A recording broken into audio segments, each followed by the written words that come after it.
आज की कहानी इस पर है कि कैसे मां सरस्वती ने खत्म किया कालिदास जी का अहंकार।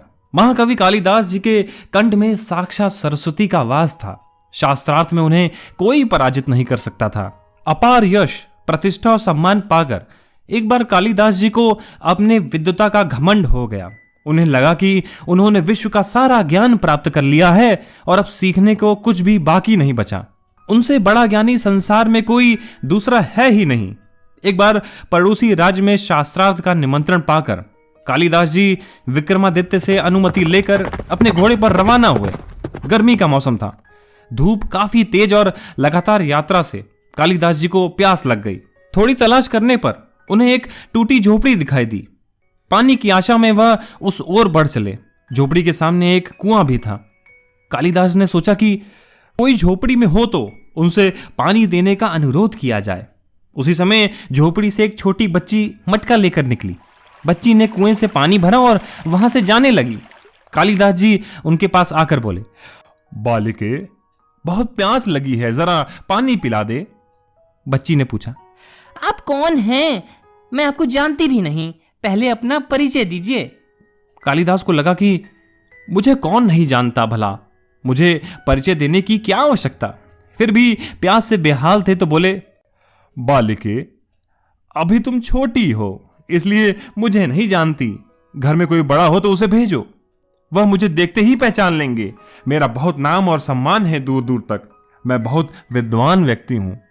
कालिदास के बड़बोलेपन और घमंड भरे वचनों से अप्रभावित बालिका बोली, आप असत्य कह रहे हैं। संसार में सिर्फ 2 ही बलवान हैं और उन दोनों को मैं जानती हूं। अपनी प्यास बुझाना चाहते हो तो उन दोनों का नाम बताइए। थोड़ा सोचकर कालिदास बोले, मुझे नहीं पता, तुम ही बता दो, मगर मुझे पानी पिला दो, मेरा गला सूख रहा है। बालिका बोली, 2 बलवान हैं, अन्न और जल। भूख और प्यास में इतनी शक्ति है कि बड़े से बड़े बलवान को भी झुका दे। देखिए, प्यास ने आपकी क्या हालत बना दी है। कालिदास चकित रह गए। लड़की का तर्क अकाट्य था। बड़े बड़े विद्वानों को पराजित कर चुके कालिदास एक बच्चे के सामने निरुत्तर खड़े थे। बालिका ने पुनः पूछा, सत्य बताइए, कौन हैं आप? वह चलने की तैयारी में थी। कालिदास थोड़ा नम्र होकर बोले, बालिके, मैं बटू ही हूं। मुस्कुराते हुए बालिका बोली, आप अभी भी झूठ बोल रहे हैं। संसार में 2 ही बटोही हैं, उन दोनों को मैं जानती हूं। बताइए वो दोनों कौन हैं? तेज प्यास से पहले ही कालिदास की बुद्धि क्षीण कर दी थी, पर लाचार होकर उन्होंने फिर से अनभिज्ञता व्यक्त कर दी। बच्ची बोली, आप स्वयं को बड़ा विद्वान बता रहे हैं और यह भी नहीं जानते। एक स्थान से दूसरे स्थान तक बिना थके जाने वाला बटोही कहलाता है। बटोही 2 ही हैं, एक चंद्रमा और दूसरा सूर्य, जो बिना थके चलते रहते हैं। आप तो थक गए हैं, भूख प्यास से बेदम हैं। आप कैसे बटोही हो सकते हैं? इतना कहकर बालिका ने पानी से भरा मटका उठाया और झोपड़ी के भीतर चली गई। अब तो कालिदास और भी दुखी हो गए। इतने अपमानित वे जिंदगी में कभी नहीं हुए। प्यास से शरीर की शक्ति घट रही थी, दिमाग चकरा रहा था। उन्होंने आशा से झोपड़ी की तरफ देखा, तभी अंदर से एक वृद्ध स्त्री निकली। उसके हाथ में खाली मटका था। वह कुएं से पानी भरने लगी। अब तक काफी विनम्र हो चुके कालिदास बोले, माते, पानी पिला दीजिए, बड़ा पुण्य होगा। स्त्री बोली, बेटा, मैं तुम्हें जानती नहीं, अपना परिचय दो, मैं अवश्य पानी पिला दूंगी। कालिदास ने कहा, मैं मेहमान हूं, कृपया पानी पिला दें। स्त्री बोली, तुम मेहमान कैसे हो सकते हो?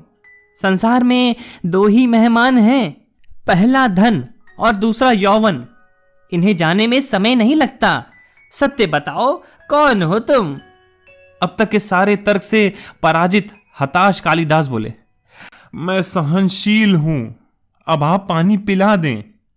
तब स्त्री ने कहा, नहीं, सहनशील तो 2 ही हैं। पहली धरती, जो पापी पुण्यात्मा सबका बोझ सहती है, उसकी छाती चीरकर बीज बो देने से भी अनाज के भंडार दे देती है। दूसरे पेड़, जिनको पत्थर मारो फिर भी मीठे फल देते हैं। तुम सहनशील नहीं। सच सच बताओ, तुम कौन हो? कालिदास लगभग मूर्छा की स्थिति में आ गए और तर्क वितर्क से झल्ला कर बोले, मैं हठी हूं। स्त्री बोली, फिर असत्य। हठी तो दो ही हैं, पहला नख और दूसरे केश। कितने भी काटो बार बार निकल ही आते हैं। सत्य कहें ब्राह्मण, अब कौन है? पूरी तरह अपमानित और पराजित हो चुके कालिदास ने कहा, फिर तो मैं मूर्ख ही हूं। नहीं, तुम मूर्ख कैसे हो सकते हो? मूर्ख दो ही हैं, पहला राजा जो बिना योग्यता के भी सब पर शासन करता है, और दूसरा दरबारी पंडित जो राजा को प्रसन्न करने के लिए गलत बात पर भी तर्क करके उसको सही सिद्ध करने की चेष्टा करता है। कुछ बोल न सकने की स्थिति में कालिदास वृद्धा के पैर पर गिर पड़े और पानी की याचना में गिड़गिड़ाने लगे। वृद्धा ने कहा, उठो वत्स।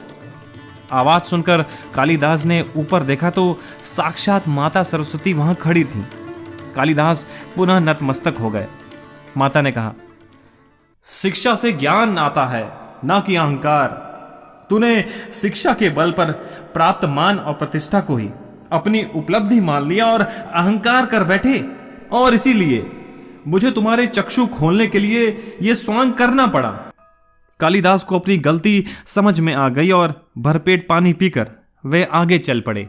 इसलिए आप चाहे जो कुछ भी बन जाएं, जितने आगे बढ़ जाएं, कभी भी उस बात का घमंड मत रखिए कि यह सिर्फ आपकी बदौलत है। यह आपके माता पिता और उस ऊपर वाले के आशीर्वाद के बदौलत ही आप कुछ भी हैं जीवन में वो कर पाते हैं। इसलिए हमेशा ईगो लेस होकर के अपने लाइफ में प्रोग्रेस करते रहिए। हमेशा अपने आप को ग्राउंडेड रहिए रियलिटी में और आगे बढ़ते चलिए, सीखते रहिए, क्योंकि जैसे ईगो आप पे भारी पड़ेगा आपकी सीखने की क्षमता क्षीण हो जाएगी। बाकी ऐसी और शॉर्ट स्टोरीज को सुनने के लिए सुनते रहें, सुनाते रहें स्टोरी इन बॉक्स।